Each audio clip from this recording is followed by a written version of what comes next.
ಒಂದಾಗಿದ್ದೀವಿ, ಒಂದಾಗೆ ಬಾಳ್ತೀವಿ, ಒಂದಾಗೆ ಸಾಯ್ತೀವಿ. ಪ್ರೀತಿ ವಿಶ್ವಾಸದಲ್ಲೇ ಬದುಕ್ತೀವಿ, ಪ್ರೀತಿ ವಿಶ್ವಾಸದಿಂದಲೇ ಸಾಯ್ತೀವಿ.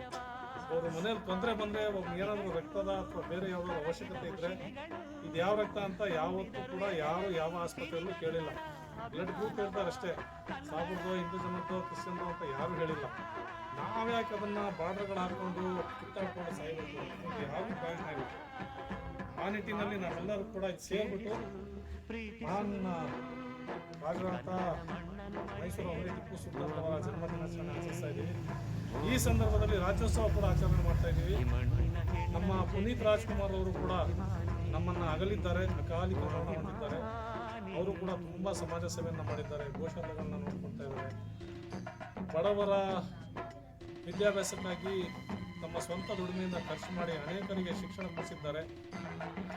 ಅವ್ರಿಗೂ ಇವತ್ತಿನ ದಿನ ನಾವು ನೆನಪಿಸ್ಕೋಬೇಕಾಗ್ತದೆ. ಯಾಕಂದರೆ ಅನೇಕ ನಾಯಕ ನಟರು, ಕಲಾಕಾರರು, ಕಲಾವಿದರು ಅವರೆಲ್ಲ ಕೂಡ ಕೋಟ್ಯಾಂತರ ರೂಪಾಯಿ ಬಾಳೋರಂತ ಇದ್ದಾರೆ, ಶ್ರೀಮಂತರು. ಅವ್ರು ಕೂಡ ಯಾರು ಕೆಲಸ ಮಾಡದ ರೀತಿಯಲ್ಲಿ ಪುನೀತ್ ರಾಜ್ಕುಮಾರ್ ಅವರು ಯಾರಿಗೂ ಗೊತ್ತಿಲ್ಲದ ಹಾಗೆ ಅವ್ರು ಸತ್ತ ಮೇಲೆನೇ ಗೊತ್ತಾಗಿದ್ದು ಅವ್ರು ಏನು ಮಾಡಿದ್ದಾರೆ ಕೆಲಸ, ಒಳ್ಳೆ ಕೆಲಸ, ಸಮಾಜ ಕೆಲಸ. ಅಲ್ಲಿವರೆಗೂ ಅವ್ರ ತೋರಿಕೆಗೂ ಹೇಳ್ಕೊಳ್ಳಿಲ್ಲ. ಅಂಥ ಮಹಾನ್ ನಾಯಕ ಕೂಡ ನಮ್ಮನ್ನು ಅಗಲಿದ್ದಾರೆ. ಅವ್ರಿಗೂ ಕೂಡ ಈ ಸಭೆಯಲ್ಲಿ ಶ್ರದ್ಧಾಂಜಲಿಗಳನ್ನು ಅರ್ಪಿಸುತ್ತಾ ನನ್ನನ್ನು ಕರೆದು ಇಲ್ಲಿ ಮಾತನಾಡಲು ಅವಕಾಶ ಮಾಡಿಕೊಟ್ಟಂಥ ಕನ್ನಡ ಕರುನಾಡು ರಕ್ಷಣಾ ವೇದಿಕೆ ಎಲ್ಲ ಪದಾಧಿಕಾರಿಗಳಿಗೂ, ಆಯೋಜಕರಿಗೂ ಮತ್ತು ಇಲ್ಲಿನ ಎಲ್ಲ ಅಣ್ಣ ತಮ್ಮಂದಿರಿಗೂ, ಅಕ್ಕ ತಂಗಿರಿಗೂ ನಮಸ್ಕರಿಸುತ್ತಾ ನನ್ನ ಮಾತುಗಳನ್ನು ನಡೆಸ್ತೇನೆ.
ಹುಡುಗರಿಗೆ ಹುಡುಗರು ಯಾರನ್ನ ಬರ್ತಾರೇನಾ ಬರ್ತಾರೆ